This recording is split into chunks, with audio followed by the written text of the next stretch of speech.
Minister Iryna Borovets, welcome to Times Now. Namaskar. Namaskar. Today is a big day because the war has lasted for 2 years. There was a time when the war started, when the invasion began, people said it's going to end in 5 days or 7 days or 10 days. And it's been continuing for 2 years. Yeah, and I know that a lot of people predicted Ukraine to fall within the days, but here look at us, the second year, and we withstood such a big aggression. And we are continuing to fight back, even though that this is very tough on the front line right now because of the shortage of the ammunition and some other weapons. But still, we are going to fight until the end of the war. And for us, the war will end when we liberate all the pieces of our territories, and when we restore our territorial integrity within the borders of 1991, the borders that actually once Russia agreed upon. Which means Crimea as well. Of course.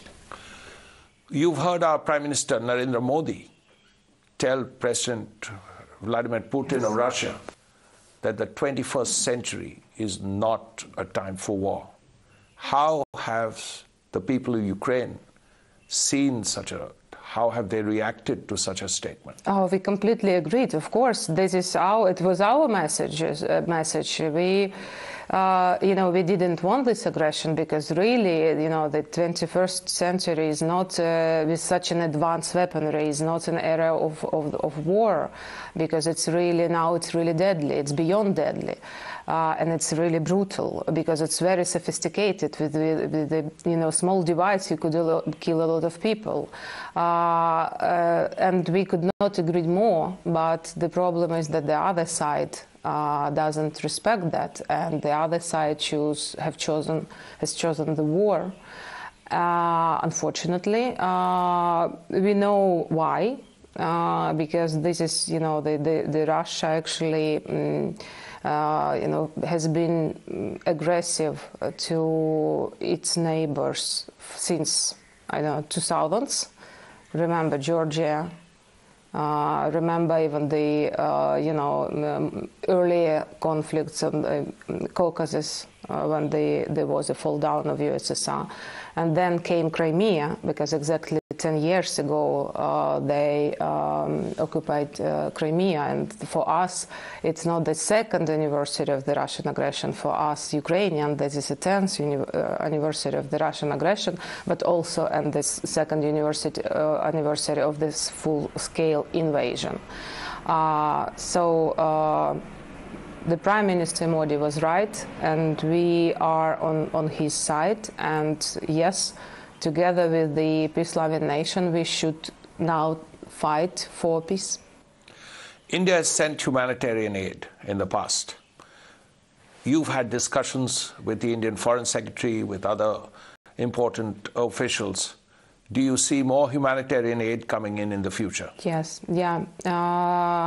Actually, we received already 15 transfers of humanitarian aid from India, and we are very grateful for it because everything is needed now in Ukraine, really. Because there are so many, so many devastation, and so many households are destroyed, infrastructure. According to some estimation, the total damage out of the war already is approaching to $500 billion. So it's a huge amount, and of course we need help, and I know that India is ready to provide it, even more beyond that has been already provided. Now we are talking about the new project, a high-impact community development project, according to which India will help in a grant, will be providing direct grant to certain project in Ukraine aimed at restoring economic and social infrastructure, rebuilding schools, kindergarten, hospitals, maybe, it would be a direct, very practical help there where it's needed. That's great. At one time, there were 20,000 Indian students in Ukraine. Many of them were medical students. Yeah. And when the war started, India and the Ukraine together got all those students out. Yes. What is the situation now? Are people coming back because things have stabilized? Are there still Indian students in Ukraine? Yes, they are. There are still some students, a little bit more than 5,000 of them. Of course, we cannot compare to what we had before, but some of them really, were not afraid of the situation and came, and we are very grateful for that. They are really brave, and that the education in Ukraine is really good at high quality, and we are really grateful for Indian family for sending their children to study in Ukraine. But of course, we respect the decision of those who are not ready yet to come back because of the security reason. Because you know that even in the western part of Ukraine, where it's relatively not that scary, sometimes, or every second day or each day, depends on the intensity. There is an airstrikes, and even in Lviv, the bombings happen sometimes. So therefore, whenever they're ready, we are ready to receive them, because we put a lot of hope actually that many more will be coming to Ukraine sooner or later. For us, it's better sooner, but of course we understand everything. But that India was I think the #1 country that actually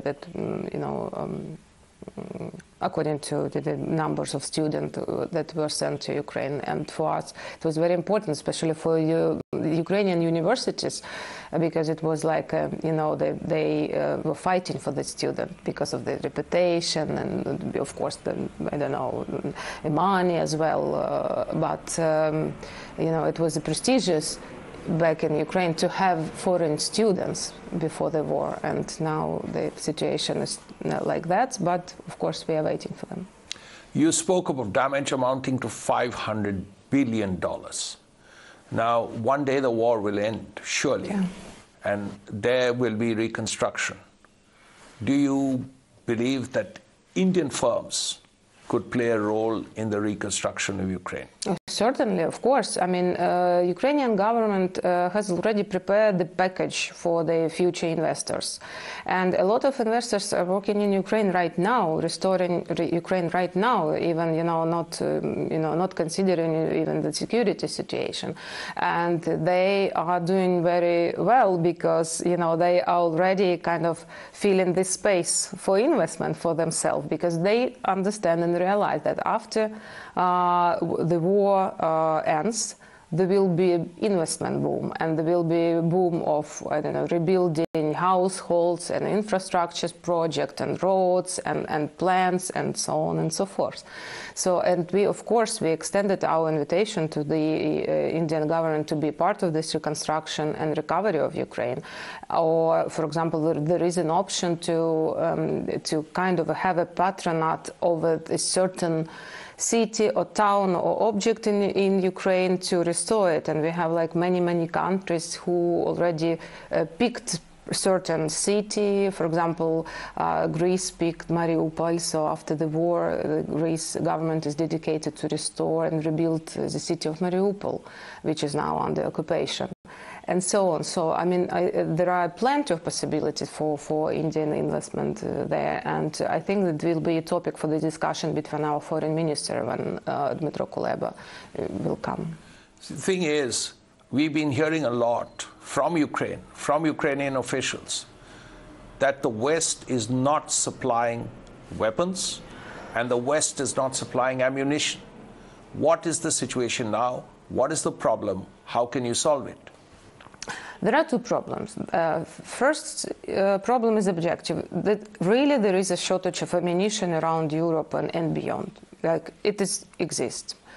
And, Ukraine and partners should deal with it, and we are dealing with it. And now there are, first of all, the production of ammunition is increased in Ukraine, but also we increased the joint production of ammunition with certain partner countries.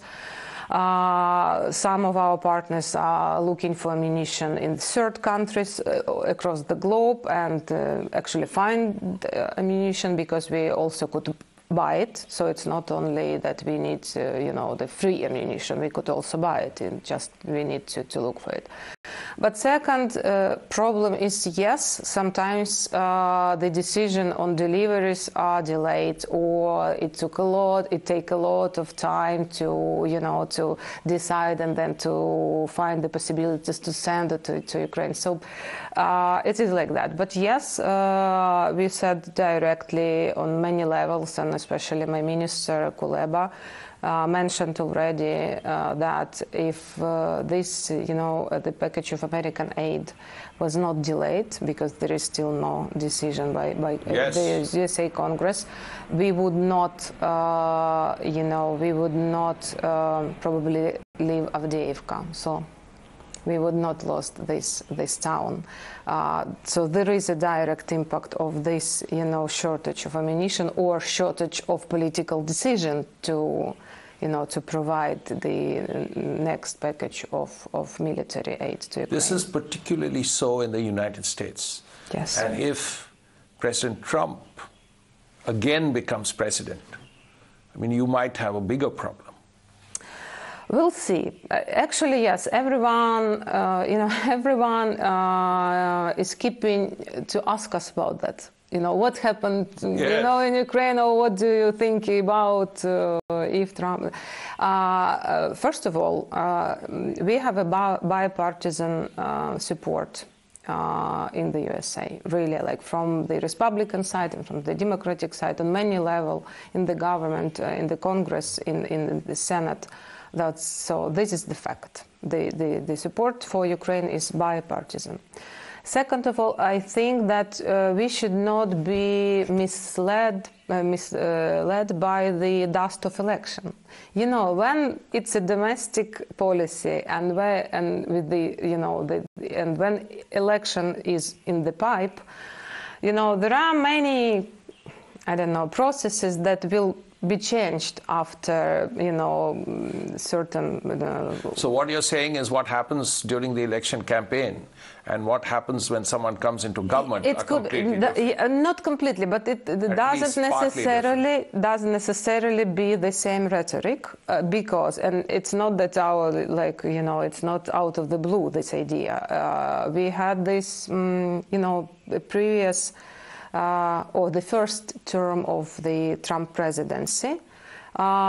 For Ukraine, we actually did well with them in the sense that it was a Trump administration who decided or who unlocked the military aid for Ukraine back then, not the previous Obama administration. And they actually approved, the President Trump then approved the delivery of Javelin to Ukraine, for example, and some other weapons and combat boats. And then it was the Trump administration and State Secretary Pompeo who actually facilitated the Crimea Declaration that actually stipulated that Crimea is Ukraine and it should be returned to Ukraine. So, let's wait and see how it goes. But major weapon systems, like for instance the F-16, like for instance that long-range German missile, when are they getting to Ukraine? When are your soldiers getting them? When are they going to use them? We have the jet coalition within the Rammstein group. Probably that our pilots are now being trained by foreign instructors to kind of how to drive it or to manage it. I would not like to speculate when, but the other day some of the officials said that maybe by June, so by summer, we will be having first several jets already. That's good. Finally, ma'am, there have been countries, Brazil is one, who have said that India has good relations with the Russians and very good relations with the West.